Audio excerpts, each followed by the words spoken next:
میری پیدائش کیسے ہوئی؟ کیا میں پلانٹ پیدا ہوا تھا؟ I was plant to be born, یا ایک لکی اسپرم تھا جو کسی ایگ سے چپک گیا؟ میری پیدائش رینڈم. اور انصاف جسے آپ کہتے ہیں، انصاف کا تو نیچر سے کوئی واسطہ ہی نہیں. جو آپ کہتے ہیں کہ ایک دن انصاف کرے گا، انصاف از اے ہیومن کانسیپٹ. نیچر میں کوئی انصاف نہیں. اگر شیر ہرن کو کھا جاتا ہے تو اسے کوئی سزا نہیں ملتی. راز میں یہ بتاتا ہوں کہ یہ نہیں ہو سکتا کہ آپ کے آنے اور جانے کے بعد اس کائنات میں فرق نہ پڑا. فرق پڑا ہے. آنا ضروری تھا اور پھر اس ٹائم کے بعد جانا ضروری تھا. اب یہ آپ نے دریافت کرنی ہے کہ وہ کون سی ضرورت تھی جس کی وجہ سے آپ کو آنا پڑا، اور اب کیا ضرورت ہے جس کی وجہ سے آپ کو جانا پڑ رہا ہے. آپ نے صرف اتنی سی چیز دریافت کرنی ہے. یہ آپ کو بتاؤں کہ ضرورت بڑی تھی، اور ایک آدمی کے پیدا ہونے پر کروڑوں سال کا منصوبہ اور انویسٹمنٹ ہے نیچر کی. ورنہ کوئی چہرہ چہرے کے برابر ہو جاتا، کوئی انسان انسان کے برابر ہو جاتا، کوئی اور واقعہ ہو جاتا. اب آپ سمجھ رہے نا؟ تو گویا کہ بڑے ہی کوالٹی کنٹرول کے ساتھ آئی بات، بڑے حساب سے یہ بات آئی ہے. تو آپ کا ہونا اسی زمان و مقام میں، اسی کائنات میں، اسی جگہ پر، اسی ماحول میں، اسی وقت میں عین ضروری تھا. اب آپ سمجھ رہے ہیں؟ اور پھر کچھ عرصہ کے بعد اتنا ہی ضروری ہے آپ کا واپس جانا. اور اگر اہل عقیدہ ہو اور اہل عقل ہو اور آپ کو آنے کا اہمیت نہ پتا ہو اور جانے کی ضرورت نہ پتا ہو، آپ یہ سمجھو کہ آپ غافل ہو. اب آپ سمجھ رہے ہیں؟ نیچر کا کوئی بھی عمل جو ہے نا وہ بے مقصد نہیں ہے. آپ کے ہونے کا مقصد آپ نے دریافت کرنا ہے، اور یہ مقصد جو ہے اس وقت دریافت ہوتا ہے جب آپ اس کائنات کے ساتھ مالک کائنات کے حوالے سے متعلق ہو. اب ایسے میں ہے نا کہ یہ جو آپ مثلاً آپ محنت کر رہے ہیں، محنت کا نتیجہ کامیابی ہے، تو یہ تو آپ کہہ رہے ہیں نا عقل سے کامیابی ملی. عقل کو بنانے والے کا شکریہ کرو اور احساس کرو کہ اس نے آپ کو کامیابی دینے کے لیے ایک خاص قسم کی آپ کو عقل عطا فرمائی، جو خاص ماحول میں چلتی ہوئی خاص کامیابی تک پہنچی. اسی طرح اس نے آپ کو ایک خاص دل دیا جو ہر حال میں چلتے چلتے کہیں نہ کہیں غمگین ہو جاتا ہے. اب یہ غم جو ہے نا عطا ہو گیا. بات سمجھ نا کہ یہ عطا اس نے کیا کہ یہ دل چلتے چلتے کہیں نہ کہیں جو ہے انوالو ہو جاتا ہے. یہ دل جو ہے نا محبت والا دل ہے.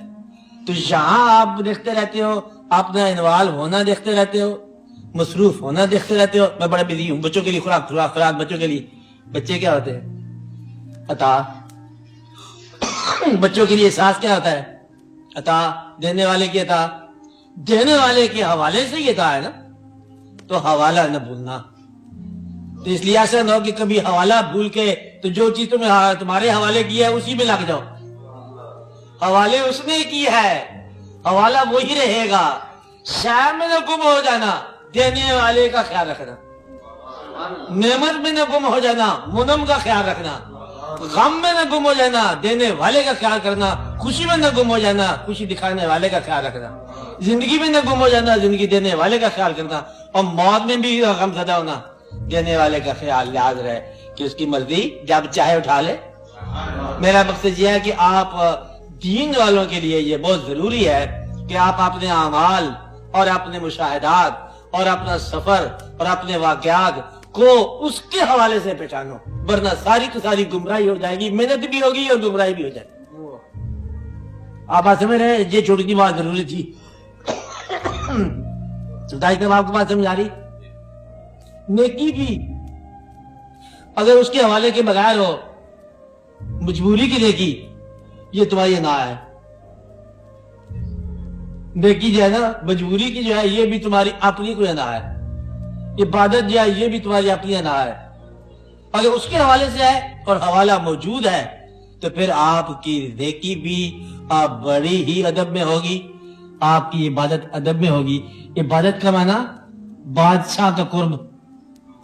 بادشاہ کا قرب جو ہے انیک لوگوں کو مالک کا قرب اور مدم کرے گا اور دھیما کرے گا.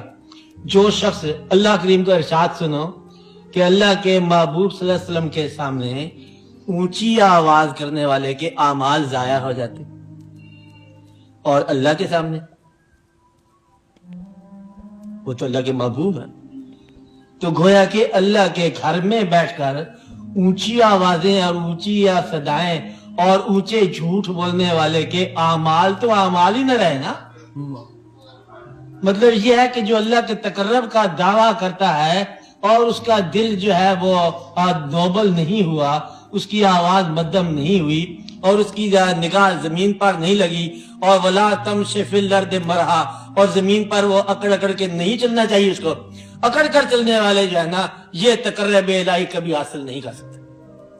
یعنی کہ اللہ تعالیٰ کا مطلب یہ ارشاد ہے کہ حضرت لقمان علیہ السلام کے بارے میں آتی ہے نا صاحب وَإِذْ قَالَ لُقْمَانُ لِابْنِهِ يَا بَنِيَّ لَا تُشْرِكْ بِاللَّهِ وَلَا تَمْشِ فِي الْأَرْضِ مَرْحًا، زمین پر مت اکڑ کے چلو۔ تو گویا کہ زمین پر بھی ادب سے چلنا، تو اللہ کے قرب میں جو لوگ داخل ہوتے ہیں وہ اور ہی تحمل میں جاتے ہیں۔ تو اکڑنا، تیز ہونا، شوخی کرنا، یہ تقرب کی نفی۔ اللہ کریم نے اپنے محبوب صلی اللہ علیہ وسلم کے بارے میں بتا دیا کہ ان کے قریب ہو کے آواز نہ اونچی کرنا، آپ نے بارے فرمایا نہیں ہے، لیکن آپ پہچان لو، بات سمجھ آئی نا؟ بس یہی اللہ کریم کی بات ہے جو انہوں نے فرمایا نہیں۔ اس لیے اگر نیکی احساس آپ کو دھیما نہ بنائے تو سمجھو کہ آپ کو کچھ حاصل نہیں ہوا کائنات سے۔ تو پھر اس بات کو میں خلاصہ بیان کرتا ہوں کہ اسی کائنات میں سے آپ نے اپنا احساس دریافت کرنا ہے، اور پہلے دریافت کرنا ہے، پھر احساس کرنا کیا ہے؟ اسی کائنات کو لوٹا دینا۔ نہیں بات سمجھے؟ آپ کو غم ملا کائنات سے، اپنا غم بکھیر دو کائنات۔ خوشی ملی، خوشی دے جاؤ۔ تو گویا کہ کائنات کا ٹوٹل اماؤنٹ غم خوشی احساس کا اتنا ہی رہتا ہے۔ آپ نے کچھ اٹھایا، اس کو آگے بتا دی، اور غم اٹھایا، غم بیان کر دیا، خوشی حاصل کی، خوشی بیان کر دی۔ آپ بات سمجھ رہے ہیں نا؟ اسی طرح لوگوں کو، اور جن لوگوں کو جو بھی صفات ملی ہے وہی صفات انہوں نے کائنات میں لگا دی اور زمانے کو بتا دی، اور آپ اسی طرح خالیات آئے، اس طرح خالیات چلے۔ تو یہاں انصاف کا تقاضا آئے گا کہ جو کچھ آپ نے لیا اتنا لوٹاؤ، جو کچھ آپ کو حاصل ہوا وہ لوٹاؤ۔ ظلم والا آدمی جو ہے وہ ہماری بحث میں نہیں ہے، کیونکہ اس کا احساس غلط ہے۔ میری بات سمجھائی؟ جو کہتا ہے کہ مجھے ظلم ملا کائنات میں، وہ بحث سے باہر ہے، اس کا شعور جو ہے نا ناقص ہے، کیونکہ جس نے کو زندگی سے پیار نہیں ہے اس کی ہماری بحث تھی۔ یہ باشعور انسان کی ہم بات کر رہے ہیں، اور پھر باعقیدہ انسان کی بات کر رہے ہیں کہ وہ اپنے آپ کو اپنے اللہ کے حوالے سے اس کائنات کے مشاہدات سے نکالتا ہوا ان مشاہدات کو کبھی بیان کر جاتا ہے، کبھی ان کی تاثیر بیان کرتا ہے، کبھی نتیجہ بیان کرتا ہے۔ تینوں قسم کے بیان ہیں۔ کچھ حدیث کمنٹری ہوتی ہے کہ ہم جا رہے ہیں، یہ کائنات ہے، یہ روشن کائنات ہے، یہ ایسا ہے، سورج نکل رہا ہے، سورج ڈوب رہا ہے، کیا منظر ساتھ بیان کیا۔ کسی آدمی نے اس کا جو ہے نتیجہ بیان کر دی، کسی آدمی نے اس کی تاثیر بیان کر دی، اپنے اوپر جو ہوئی ہے۔ اب اس تاثیر ہے کہ مجھے بہت سردی لگ رہی ہے، بہت موسم گرم ہے، موسم یہ بیان کر دیا۔ کسی نے اور بیان کر دیا کہ جو چاہتا ہے وہ کرتا ہے، مالک ہے۔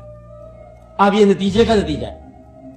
اس لیے کچھ لوگ جو ہیں فقراء کی شکل میں، پیغمبروں کی شکل میں، انہوں نے آخری نتیجہ بیان کیا کہ اسی کو حکم سے آئے ہو اور اسی کو حکم سے چلے جاؤ۔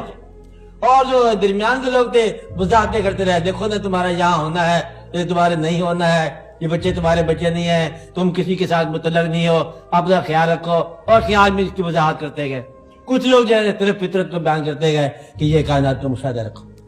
اس لیے آپ اپنے آپ کو اللہ تعالیٰ کے ماننے کے بعد اس کائنات کے ہونے والے تمام واقعات کو اللہ کی منشا کو پہچانتے ہوئے کہ اسی کی یہ منشا ہے، اس کائنات نے آپ کے اوپر جو گیند اور گولا پھینکا ہے اس کو آپ کائنات کو الزام نہ دو، آپ یہ دیکھو کہ اللہ کی مرضی ایسی ہے، اور آپ سر تسلیم خام کرتے ہوئے اپنے اللہ کو راضی کر لو، کائنات کے ذریعے ہونے والے واقعات کو تسلیم کر لو۔ آپ بات سمجھے نا کہ غریبی دی ہے تسلیم کر لو، امیری دی ہے تسلیم کر لو، اور آپ کوشش کر رہے ہو اللہ آپ کو اور امیر کر دے، کوشش کرنے کا آپ کو حق ہے، گلے کا حق نہیں ہے۔ تو یہ کائنات اللہ کریم کا آپ کے ساتھ تعلق کا ایک انسٹرومنٹ ہے۔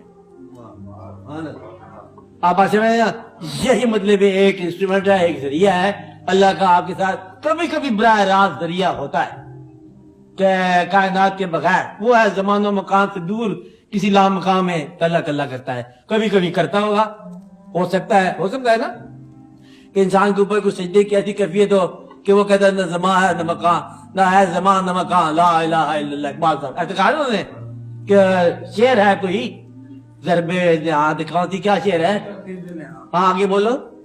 ہاں اس میں ہے لفظ کی بھی ہے، نہ ہے زمان نہ مکان۔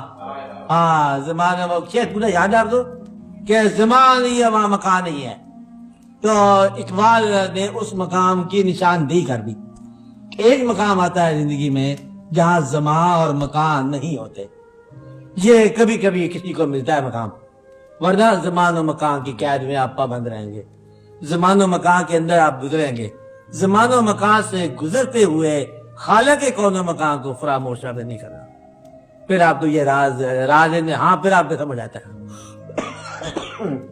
اب آپ یہ بات سمجھ آئے تو اب آپ اپنے آپ کا کائنات کے حوالے سے جائزہ لو اور کائنات کا اپنے حوالے سے جائزہ لو، اور اپنی کشمکش کو ریکنسیڈر کرو کہ کشمکش جو ہے یہی بغاوت ہو سکتی ہے۔ نشاندہی کر رہا ہوں، آپ کی مجبوریاں آپ کے لیے ایک خوفناک نتیجہ مرتب کر سکتی ہیں۔